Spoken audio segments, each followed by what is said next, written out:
ನಿಮಗೆಲ್ಲ ಕಟ್ಟಿಗೆ ಮಾರುವವನ ಕತೆ ಗೊತ್ತಿದೆ. ಅವನು ಕಟ್ಟಿಗೆ ಸಂಗ್ರಹಿಸ್ಲಿಕ್ಕೆ ಕಾಡಿಗೆ ಹೋಗಿ ಮರ ಹತ್ತಿ ಕಟ್ಟಿಗೆಯನ್ನು ಕಡಿತಿರ್ಬೇಕಾದ್ರೆ ಅವನ ಕೊಡ್ಲಿ ನೀರಿಗೆ ಬೀಳುತ್ತೆ. ನದಿ ದೇವತೆ ಬಂದು ಅವನಿಗೆ ಚಿನ್ನದು ಬೆಳ್ಳಿದು ಕೊಡ್ಲಿನ ತಂದು ಕೊಡ್ತಾಳೆ. ಆದರೆ ಅವನು ಅದು ಯಾವುದು ತಂದಲ್ಲ, ಕೊನೆಯದಾಗಿ ಕಬ್ಬಿಣದ ಕೊಡ್ಲಿಯನ್ನು ತಂದು ಕೊಟ್ಟಾಗ ಅದು ನಂದೆ ಅಂತ ಹೇಳ್ತಾನೆ. ಅಂದರೆ ಅವನಿಗೆ ಗೊತ್ತಿದೆ, ತಾನು ಕಡಿದು ಮಾರಿದಂತಹ ಕಟ್ಟಿಗೆಯಿಂದ ತನ್ನ ಜೀವನವನ್ನು ಸುಖವಾಗಿ ಸಾಗಿಸ್ಬೋದು ಅಂತ ಅವನಿಗೆ ಗೊತ್ತಿದೆ. ಹಾಗೆ ನಾವು ಕೂಡ ನಮ್ಮ ಜೀವನವನ್ನು ನೋಡಿದಾಗ ನಮ್ಮ ಜೀವನವನ್ನು ಸಾಗಿಸ್ಲಿಕ್ಕೆ ಸ್ವಲ್ಪ ಹಣ ಇದ್ದರೆ ಸಾಕಾಗ್ತದೆ ಸ್ನೇಹಿತರೆ. ಅದೇ ಅವರಿವರನ್ನು ನೋಡಿ ಜೀವನವನ್ನು ಸಾಗಿಸ್ಬೇಕಾದ್ರೆ ಎಷ್ಟು ಹಣ ಇದ್ರೂ ಸಾಕಾಗೋದಿಲ್ಲ.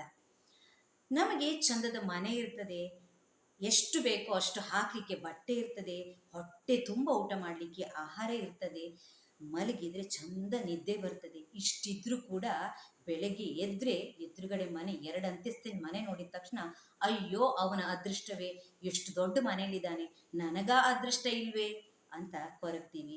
ಅದೇ ಇನ್ನೊಂದು ಮನೆ ಆಕೆ ಒಡವೆ ಹೇರ್ಕೊಂಡು ಎಲ್ಲೋ ಹೊರಟ್ರೆ ಅಯ್ಯೋ ಅವಳ ಹತ್ರ ಎಷ್ಟು ಒಡವೆ ಇದೆ, ನನಗ ಅದೃಷ್ಟವೇ ಇಲ್ವೇ ಅಂತ ಬೇಜಾರು ಮಾಡ್ಕೊಳ್ತೀವಿ.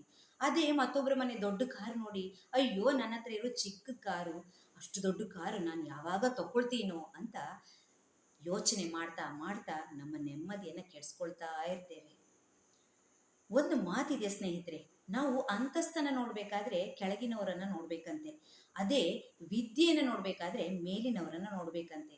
ಯಾಕೆಂದರೆ ಕೆಳಗಿನವರನ್ನು ನೋಡಿದಾಗ ನಮಗನ್ಸುತ್ತೆ ಅವರಿಗಿಂತ ನಾನೆಷ್ಟೋ ಉತ್ತಮವಾಗಿದ್ದೀನಪ್ಪ, ನನಗೆ ದೇವರು ಎಲ್ಲ ಕೊಟ್ಟಿದ್ದಾನೆ ಅಂತ ಸಂತೃಪ್ತಿ ನಮಗೆ ಬರ್ತದಂತೆ. ಅದೇ ವಿದ್ಯೆಯನ್ನು ನೋಡುವಾಗ ಮೇಲಿರೋರನ್ನು ನೋಡಿದಾಗ ಅವನ ಹತ್ರ ಎಷ್ಟು ಜ್ಞಾನ ಇದೆ, ಅವನೆಷ್ಟು ಪಾಂಡಿತ್ಯವನ್ನು ಹೊಂದಿದ್ದಾನೆ, ನಾನು ಕೂಡ ಅಷ್ಟೇ ಪಾಂಡಿತ್ಯವನ್ನು ಹೊಂದಬೇಕನ್ನುವಂತಹ ತುಡಿತ ನಮ್ಮಲ್ಲಿ ಬರ್ತದಂತೆ. ಹಾಗಾಗಿ ಅಂತಸ್ತನ್ನು ನೋಡುವಾಗ ಕೆಳಗಡೆ ಬಗ್ಗೋಣ, ವಿದ್ಯೆಯನ್ನು ನೋಡುವಾಗ ಮೇಲ್ಗಡೆ ನೋಡೋಣ. ಏನಂತೀರಿ?